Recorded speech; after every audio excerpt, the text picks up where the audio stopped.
ยัสสะภะคะวะโตสาวกสังโฆธัมมายังภะคะวันตังสัทธัมมังสัสสังฆังอิเมหิสการเรหิยะถารังอโรปิเตหิอภิปุชยามะสาธุโนปันเตภะคะวาสุจิราปรินิพุตโตปิปัจฉิมาชนตานุกัมปมานัสสะอิเมสการเรทุกขตาปนากระปุเตปริคันหาตุอัมหากังหิคารตังอิตายาสุขายาอะระหังสัมมาสัมพุทโธภะคะวาพุทธังภะคะวันตังอภิวาเทมิสวากขาโตภะคะวะตานะโมธัมมังนะมัสสามิสุปฏิปันโนภะคะวะโตสาวกสังโฆสังฆังนะมามิอันธรรมยังบุรัสสะภะคะวะโตปุพพะกรมะกรังเทวะพุทธานุสติยัญจกโรมาเสนะโมตัสสะภะคะวะโตอะระหะโตสัมมาสัมพุทธัสสะนะโมตัสสะโตอะระหะโตสัมมาสัมพุทธัสสะนะโมตัสสะภะคะวะโตโตสัมมาสัมพุทธัสสะ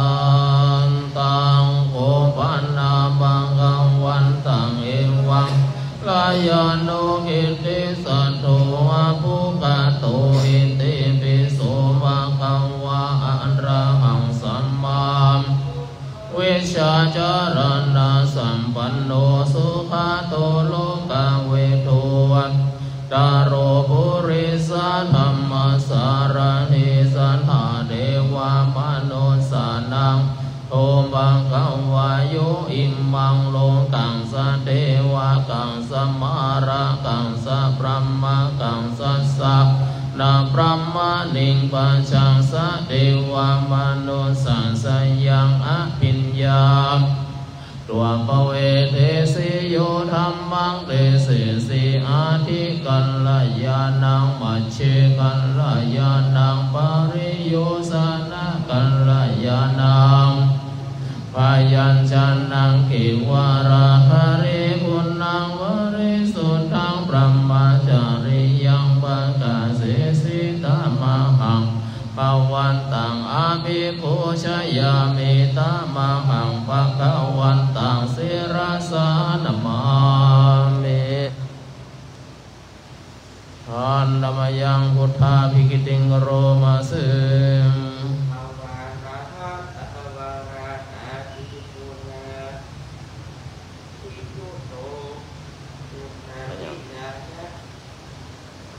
พุทธานุสติพุทธาวารังอันตวารตาทิคุณาภิยุตโตสุทธาภิญาณการุณาหิสัมมาคัตโตโคสิโยชุชนะตังกามะละวะภามหังตัมมานิหะปานังสุสุทังพุทโธโยสัพพะปะนินังสระนังเขมาพุทธัมมังปัฏฐมาเตตานังวันดามิตังเสทัตมิทาโสวาพุทโธเมสะสาโรพุทโธทุกขัสสะคาตาจาวิทาตาจาหิตัสเมพุทธัสอังนิยาเทมิสะเรรันชีวิตันจิทังวันทันตุหังพุทธเสวะสุโภธิตังนัตติเมสาระนังอัญญังพุทโธเมสาระนังวารังเอเตนะนาวัตตยังสัตตุสาสเนพุทธังเมวันตะมานิปัสสุตังอินทาสัมเหปิอันตรายาเมมะเหสุตัสสะเตนะสากายนะวาจายะวาเจตสาวาม กัมมังปะกะตังมายายังปุโตปาติกันหาโตอาจยันตังกาลันตะเลสังวริตุงวะพุทเทอันธรรมยังธรรมานุสติยังโรมาเสภาวะตาธัมโมสันติลิโกอาคาลิโกเอหิปัสสิโกปัญญิโกปัจจตัมวินโยเหนติอันธรรมยังอัมมาภิกิติงโรมาเสกาตาติคุณาโยกาวะเสนาสยโยโยมัคคะปะกะปริยัติวิโมกขเปโตธัมโมปัตตานาตระตาริตาริวันตามหังตัมมหารังวระธัมมะเมตังธัมโมปานินังสารนังเกมาพุทธามาตุติยานุสันติตานังวันดามิตังเสเรนะหังธัมมัสสะสัมมิตาโสวะธัมโมเบธัมโมดุคัสสะปะตาจาวิทัตจาหิตาสัมเมธัมมัสสะหังนิยาติมิสาริรันธัมวันตันโตหังจาริสามิธัมมัสเสวะสุธัมมัตังนัตติเมสะระนังอัญญังธัมโมเมสะระนังวารังอิตินาตัตตยังสัตตุสัสสะเนธัมมังเมวันธัมมะเนนะยังปุญญังปัสสุตังอิทธาการายเมมะเหสุตัสสะติชะสากายนาวาจายาวาเจตสาวามมังปะกะตังมายายังธัมโมปาติกันหาโตอัญจยันตังกาลันตะเลสังวริตุงวะธัมเมอันธรรมยังสังฆานุสตินยังโรมาเสอาคาวะโตสาวกสังโฆชุปฏิปันสุสาวกสังโฆยายาปฏิปันโนภะคะวะโตสาวกสังโฆปฏิปันโนภะคะวะโตสาวกสังโฆอิตังจัตตาริปุริสายุกานิอัตตาปุริสาปุกาลาเอสาภะคะวะโตสาวกสังโฆปาหุนายโยรังเอนายโยอัญชลิการะนิโยอนุตตรังปุญญกิตังสันติอันธรรมยังสังฆาภิกิติงโรมาเสเทวะเทกุณาติโยโตโยตะอริยปุกาลาสังฆาเสโตศีลานิธรรมะปวาราสยะกายาจิตโตวันธามหังตัมมะลักขานังสุสุตตาสังโฆโยสัมปะปะนินังสารนังเกมะมุตตะมังตัตติยานุสิเรนะหังคัสสะหัสสะเมตตาโสวะสังโฆเมสะเมกิสะโรสังโฆปัตตาจาวิรัตจาอิตัสสะเมสังคัสสะหังนิยาเดมิสาริรันชีวิตันจินทังวันตันตุหังปฏิปันนาตังนัตติเมสารนังอัญญังสังโฆเมสะอิตินะสังฆังเมวันดามาเนนะยังปุญญังปัสสุตังอิตาสัพเพปิอันตรายาเมมะหิสุงติชะสากายนาวาจายาวาเจตสาวาสังเกกุกัมมังปะกะตังมายายังสังโฆอันโตอาจายันตังกาลันตะเลสังวริตุงวะสังคีไอ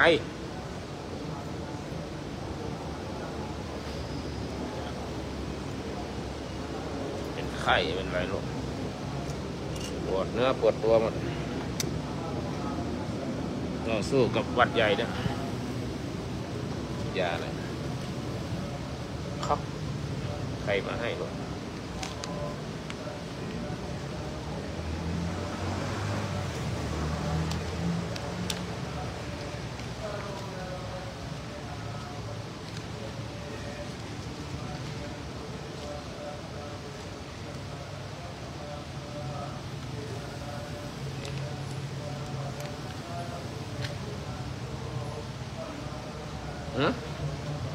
อยู่ข้าม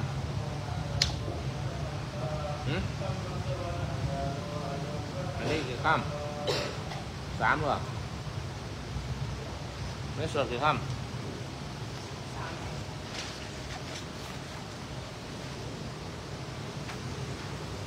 ฮะโอเคข้ามกันแน่เนี่ยเมื่อวาน2ให้หรอ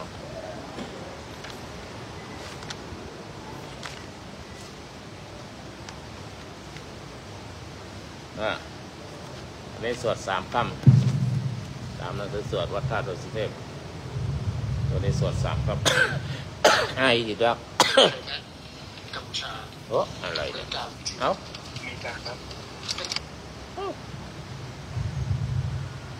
สมันตานจักวาเรสุอันตราคันจตุเทวตาสัทธมังมุนิราชสาสุนันตุสัคขโมคทังนะโมตัสสะภะคะวะโตอะระหะโตสัมมานะโมตัสสะภะคะวะโตอะระหะโตสัมมาสัมพุทธัสสะนะโมตัสสะระหะโตสัมมาสัมพุทธัสสะพุทธังสรณังคัจฉามิธัมมังสรณังคัจฉามิกัณังคัจฉามิทุติยัมปิพุทธังสรณังคัจฉามิทุติยัมปิธัมมังนังคัจฉามิทุติยัมปิสังฆังสรณังคัจฉามิตติยัมปิพุทธังปฏิยัมปิธัมมังสรณังคัจฉามิตัตถิยัมปิสังฆังสามิยัสสะนุภาวะโตยัคคะเนวะตัสสินติภิกขานังยัมหิเจวะกัตตินติวามะกันติโตสุขังโสปะเตโตโตจักปะปังกินจิปัจจเตเอวะมาติกุโนเปตังปะริตังตัมมนามะเอกะระนิยมัตตะกุสะเลนะยันตังสันตังปะทังอภิสะเปจะโสโภจุวะโจจัสสะมุตุอนันติมานิสันตุสัพโพจะสุภาโลจะอัปปะเกโจจะสันลาหุกะอุติสันติกริโยอัปปะกะโพกุเลสุอานานุหิโทนะจะขุนทางจะมาจะเลกินจิเยนะวิญญูปะเลอุปวัฏทโยวะเขมิโนโหตุสัพเพสัตตาภวันตุสุขิตตาเยเกจิปนาวุตติตัสสะวะทาวราวะอนะวะสิสาติกาวะเยมัชฌิมารัสกานุกาทุลาทิทาวะเยจาทิทาเยจาตุเรวะสันติอวิตุเรมุตตาวาวาสเปสัตตาวันโตสุขิตัตตานาปโรปรังนิคุเปตานาติมันเยตากตาชินังกินจิโลปฏิฆาสัญญานัญญามัญญสะทุกขมิจฉยามัตตายะฐานิยังอุดังอายุสาเอกมโนลาเขนาสัมภาวะเยอปาลิมานังเวตัญจสัพพะโลกัสสมิงมานะสัมภาวะเยอุดังอโตจัตติริยัญจาสัมปะทังอเวรังอสัพพะทันเตทัญจารานิสิโตวัสยโนวายวัตสัพเป็นโตเอตังสัตถิงอติตยาพระมะเมตังเวหารังอิตามหุติติจามาสีลาวารัสเดนะสัมปันโนกาเมสุวินัยเกตังนาหิจาตุกัปปัสสยังกาลานิยังมิตาสุตังสัพพสิวิชาชาตินังติปามันตากทังวิยญาณเสติวิสังเปลังปาริสยังอนาเกตัมมิสัพพะสัพพะสัพพะปารินาสัพพะโสปินิวาริติวาริตันตังมาเอวิโรปะเกเมเมตังเมตังเอราปติเมสัพพยาพุทเตเมเมตังเมตังเกหิจาปะระเกหิเมเมตังเมตังทิปะระเกหิเมจตุปะเตหิเมเมตังเมตังปะวุอิเมมามาปะระโกอินสิมามังอินสิติปะระโกมามังจตุปะโตอินสิมามังอินสิปะวุปะโรสเปสัตตา สัพเพพุทธาจะเกวราสัพเพปัตตารานิปัสสตุภะกิจจิตภะมุมาคัมมาปะมโนพุทโธกัมโมอัปปะมโนสังโฆปะมานาวันตานิเสริสัพพันติอหิวิจิกาสัตตปะทิอุณนานาปิสารโภตาเมราคากตาเมปริตาปฏิกามันโตพุทธานิโสหังภะคะวะโตโมสัตตานังสัมมาสัมพุทธานังปุเรนตัมโพธิสัมปะเรนิปันตังโมระโยนิยังเอนะสังวิหิตาระคังมหาสัตตังจิราสังวายมันตาปิเนวาสังคิงสุขันหิงตุรังมามันตันติอัคตังปริตันตัมมาเหอุเทดยัญจหุมมาเอกราชาหาลิสวันโน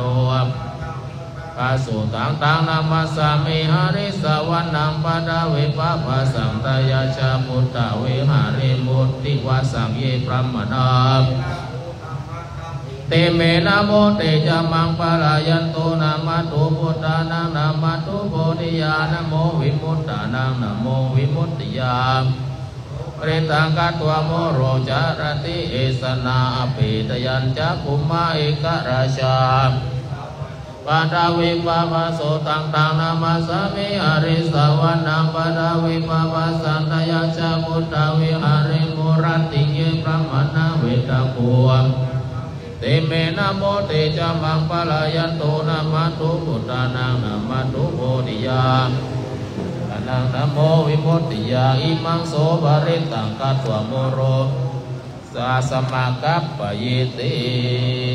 ชยาสนากตาพุทธาเจตวมาลังสวาหานังมาตาราสังเยปิวิงโสนาราสภาตังอังคาราทโยพุทธาอัฏฐวิสันตินายกาตาไมหังปัตตะเกเตมุนิสลาสิเสปฏิติโตไมหังโมดาเวโรจเนสังโฆปฏิติโตไมหังมีอนุรุตโตสาริปุตโตจัตตกิเลกุทัญโยสามิงหุมันโนจวามะเกตกิเลสวัสเดไมหังอาสุงานันตาราหุราคัสสะโปโมปะสุวามาโสตะเกเกสันเตปิติภะคัสสะมิงวะปะวังกะโลนิสินโนสิริสัมปันโนโสภิโตมุนิปุงกะโหปุมาระกัสสะปุถิโรมหิสีกุโสไมหังวัฏเนนิจังปฏิทัสสิกุณากะโลปุณโนอังคุลิมาโลจะอุปาลินัตถสิวะเลเทราจิตสิทธิมหาเถราสิตาวันตาสิโดราสาสลันตาเตจะ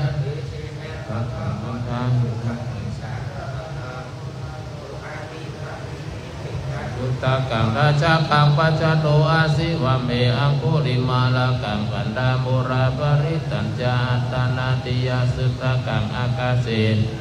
อาสิเสสะปะการะสันติตาชินานังปะระสังยุตเตธัมมะปะกาละลังกเตวะสะตุเมสัมมาสัมพุทธะปัจจเลวะตาปิตาริจจตาภิราชตุปัตวาสิสาวินายังยัตตุอนันตปุณาจินนาปัญจารามัจฉมิวิหารันตไมตะเลตตาปริตุมังสเวเตมหาปุริสาสปายจิวะเป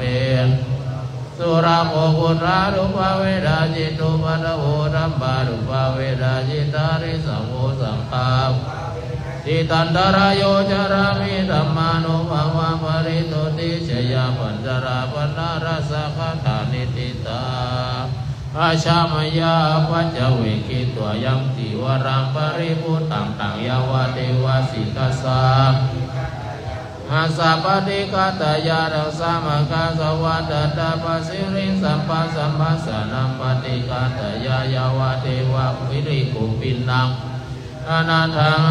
มยาปัจจเวกิตุโยปินทาปัตโตบริบุตโตโสเนวะตวายานะมัตตายานะมันตนายานะวิภูสนายาอิมาสกายาสานิติยายาปนายาเวหิสุปาราติยาโลกังอายาอิติปุรานัญจเวทนังปฏิหังคเมนะวันจเวทนังนามจ จะเมภเวสติอนาวาชตาจะภาสุวิหารโรจติอาจะยาปัจจวิกิตโยสนังปริบุตังตายวะเทวสิตัสสะปฏิกัตยาอุณัสสะปฏิกัตยาปวาดาดาภาสิริสัมปัสสนังปฏิกัตยาปริสยาวิโนดนังปฏิสัลลานารามะตังอาชามยาปัจจวิกิตวะปัจจยาเปสัจจปริกโรปริกุโตสุยาวะเดวะอุปนานังวายาปฏิกานังเวทนานังอาภยาปัจจปารมัตตายาติภูมานังเทวานัสสตังสุตวะจตุมหาราชิกาเทวาเอสุจตุมหาราชิกานังเทวานัสสตังสุตวะตวัตติสาเทวาสัตตมนุสาเวสุตวัตติสานังเทวานังสัตตังสุตวยามาเทวาสัตตมนุสาเวสุยามานังเทวานังสัตตังสุตวตุสิตาเทวาสัตตมนุสาเวสุตุสิตานังเทวานังสัตตังสุตวนิมมานารติเทวาสัตตมนุสาเวสุนิมมานารตินังเทวานังสัตตังสุตวปาราติปิตังวัตติเทวาสัตตมนุสาเวสุปารานิมิตาวาสวัตตินังเทวานังสัตตังสุตวะพระมกายิกาพระมนุสาเวสุเวตัมบะภวัตตวาลานาสิยังอิสิวัตเนมิกาตาเยอนุตตรังธรรมจักขังภวัตติตังอปฏิวัติยามวะพระมเนนวะเดเวนะวะมาเรนะวะพระมุนะวะกินะจิวะสมินติอิติหะเตนะคะเนนะเตนะโมเตนะยวะพระมโนกัสสโตอภุคันจิอายัญจาสิโลกาดาตุสังฆัมปิสัมภเวติอัปปมโนจะโอลาโลภะโสโลเกปตุระโหสิอติกัมเมวะเทวานังเทวานุภาวังอัตตะปุปะวะวะอุตานาอุตาเนสิอัญญาสิวัตตะโพโคตัญโยอัญญาสิวัตตะโพโคตัญโยติอิตังอายาสัมมันโตโครัญญาสัญญาปุถัญโยเอวานามังโอสิติธัมมจักขะวัตนาสุตังนิติตังทุกขปัตตายนิทุกขะนิมายาสุขปัตตายนิสุขังโตตัมเพโกเอตาวาตายามิหิสัมปะตังปุญญาสัมปะตังสัพเพเทวากัปปะสัมปติสิทธิยาตานังตันตุสัตตยาสีลังลาคันตุสัพพตา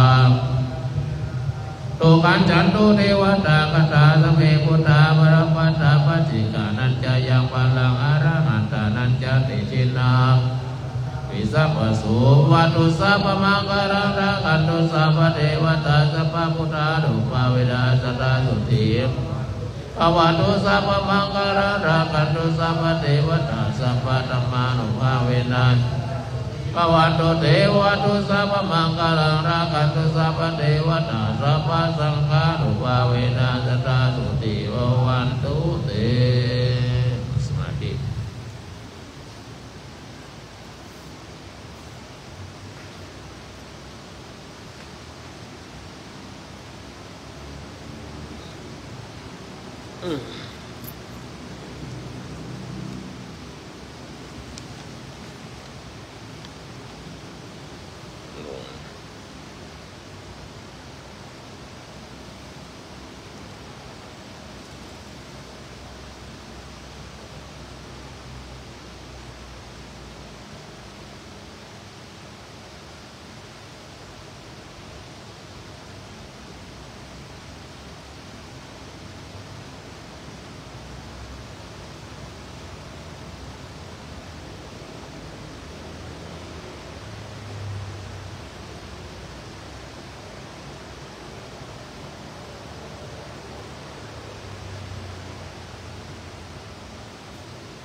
งคลเจลาอันธรรมยังอุทิศนาดิธานาคาถาโยมนามาเสอุปจายาโกนุตระอาจาริโยปการาจามาตาปิตากาโสริโยจันติมาราชาปุณณวันตานาราปิจาพรหมมาราชาอินทาจาโลกะเทวตายะโมมิตามนุสัจจามัจจตาเวริกาปิจา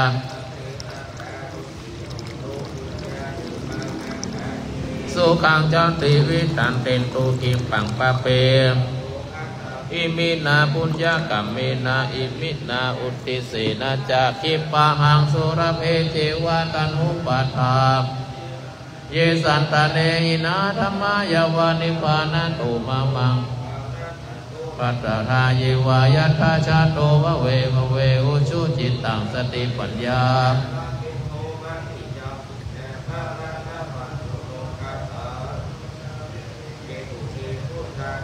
วาโลนาโตธัมโมนาโตวารุตโมนาโตปัจเจกะปุตโตจาสังโฆนาโตเตโสตมานุภาเวนะมาโรกัสสังละวันตุมา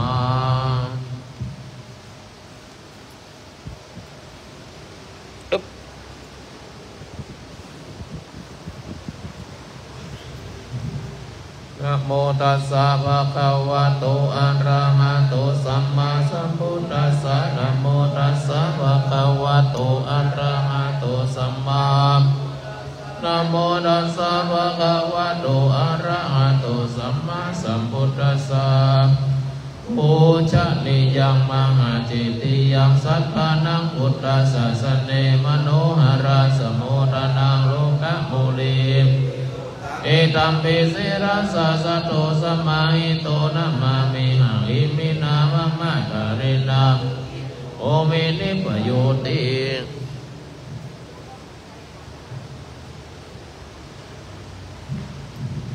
วันตามิปันติสัพพังอปารานังกัมมาระเมปันติมยากาตังปุญญังสามินากาตังปุญญัง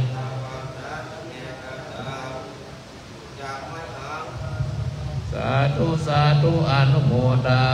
มิวันตามิปุตตังสัพพะเมวะโตสังฆมาตะเมปันติวันตามิธัมมังสัพพะเมวะโตสังฆมาตะเมปันติวันตามิสังฆังเมวะโตสังฆมาตะเมปันติวันตามิการุอุปัชฌาจาริเยสัพพะเมวะโตสังวันตามิกัมมาตานังสัพพะเมวะโตสังฆมาตะเมปันติวันตามิอาราเมสัพพังเมวะโตสังฆมาตะเมวันเตวันตามิจิติยังสัพพังสัพพะตาเนสุปฏิทิตาสาริรัตตุมหาโพธิสังฆารังสัตตานาคโลเกเทวโลเกปัมมาโลเกจัมปุริเปรังกานิเปสาริรัตตุโยเกสัตตุโยตุโยเจติยังคันตาปุติจานุราสิติสาเสตัมมะคันเตสัพเพสังอาหังวันทามิสัพพโส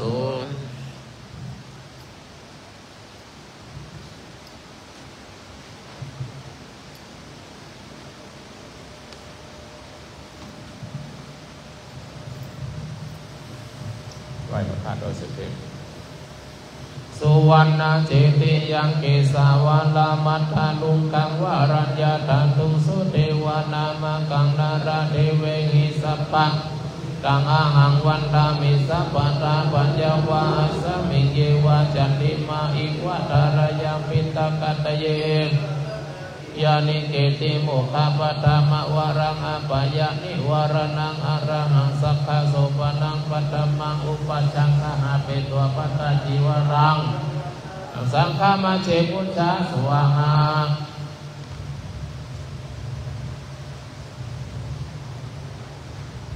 ทุก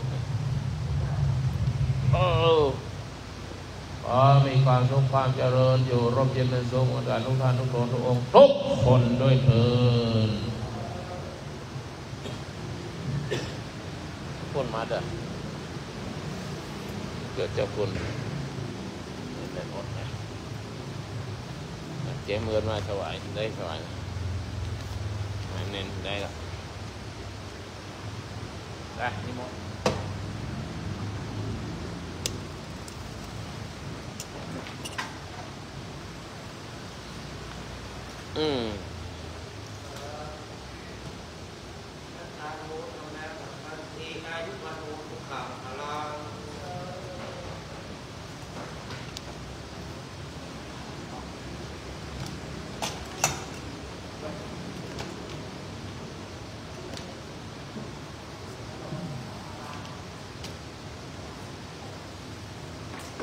ไม่ปรับ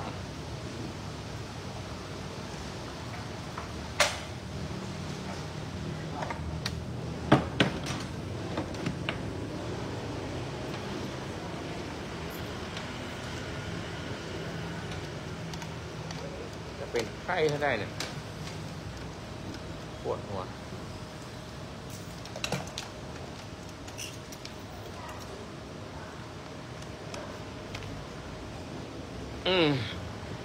ได้นี่เจ๊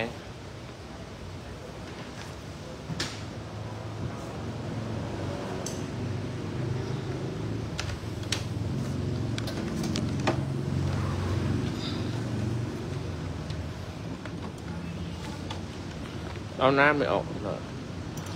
ไปที่กดน้ำไปว่ะ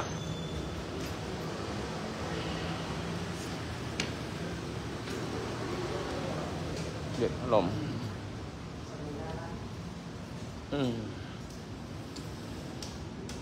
เทปหน้าเทปตัวแกไอ้ดีท่ออมแล้วหายเทปแล้วอมแล้วบดไอ้เลย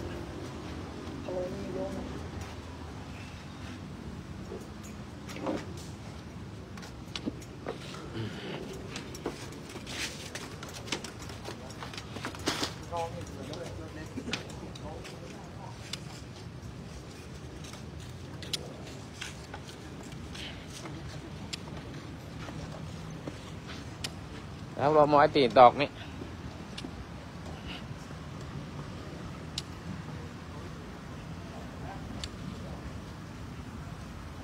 เครื่องเสียงไว้หน้าห้องอาจารย์นี่มาทางนี้ด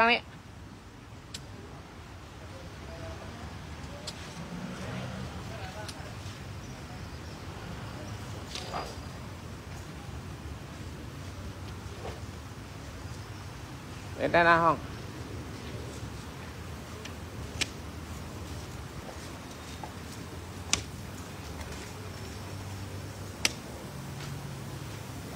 กรดน้ำกันนะโอ้ยปวดแล้วปวดตัวหมดเลยฟีเวอร์ครับฟีเวอร์ไม่ได้กิน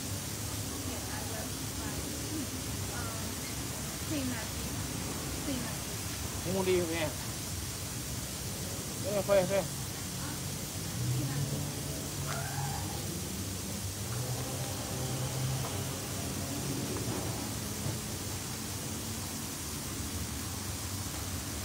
เตรียมกดน้ำ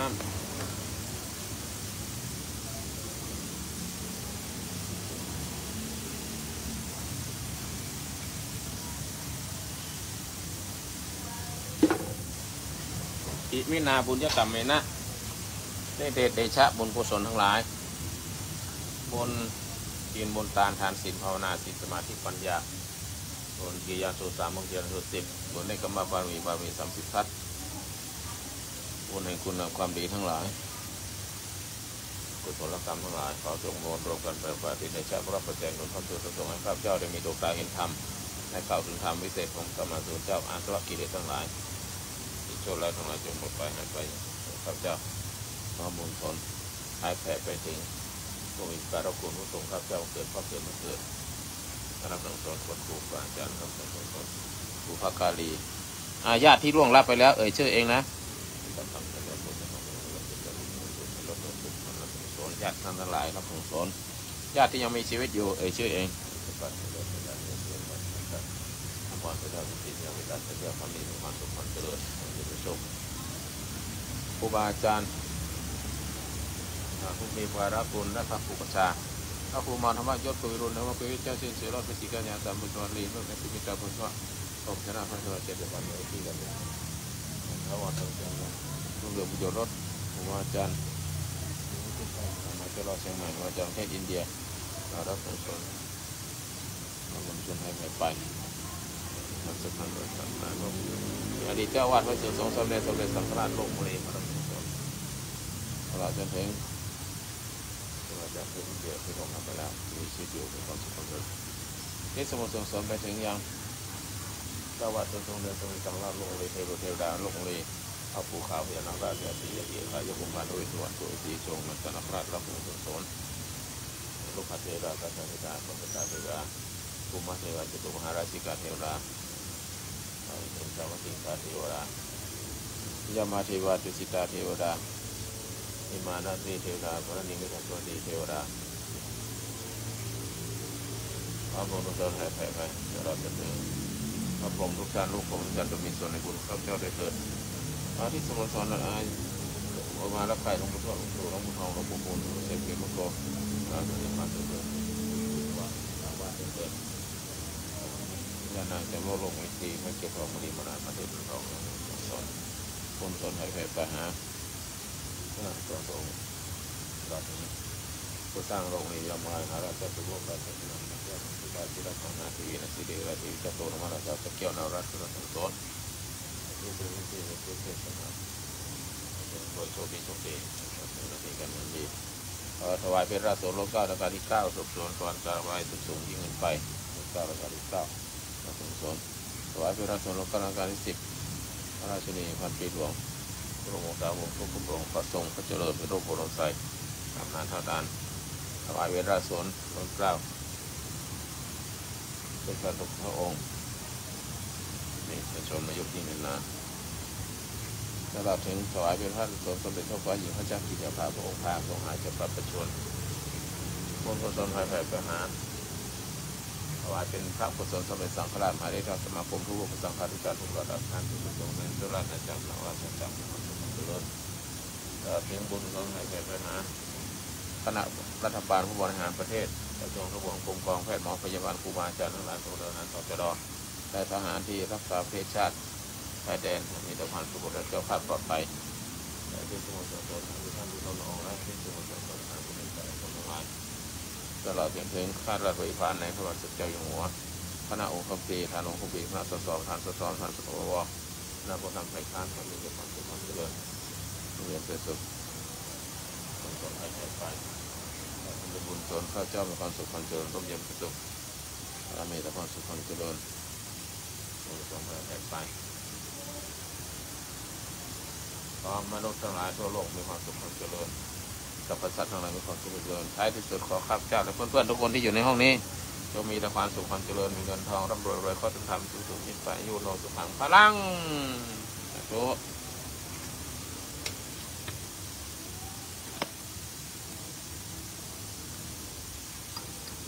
สาธุ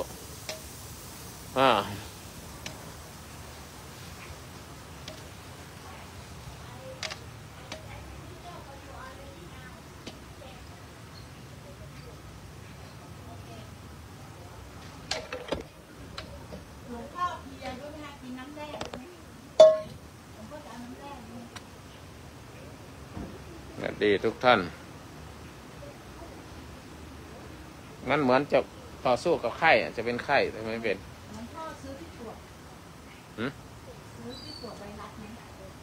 ไม่เป็นอะไรไวรัสเลือดเลย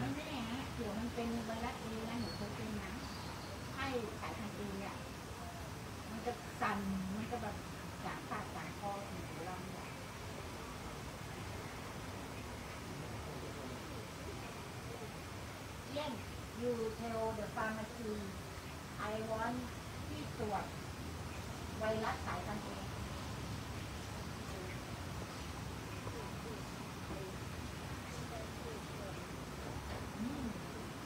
ยังไม่เป็นมั้ย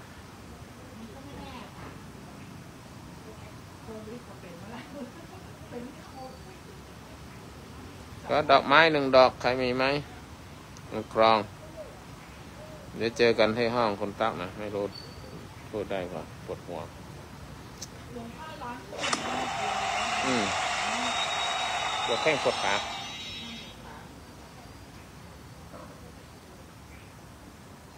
ยาผงตาน้ำเต้าทองแก้ร้อนในที่ตรวจไวรัสสายพันธุ์เอที่ฟอร์มาซีตอนที่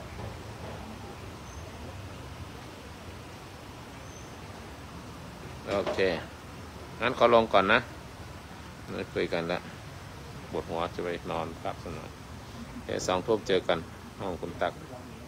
ขอความสุขความเจริญจงมีแด่ทุกท่านทุกคนนะโชคดี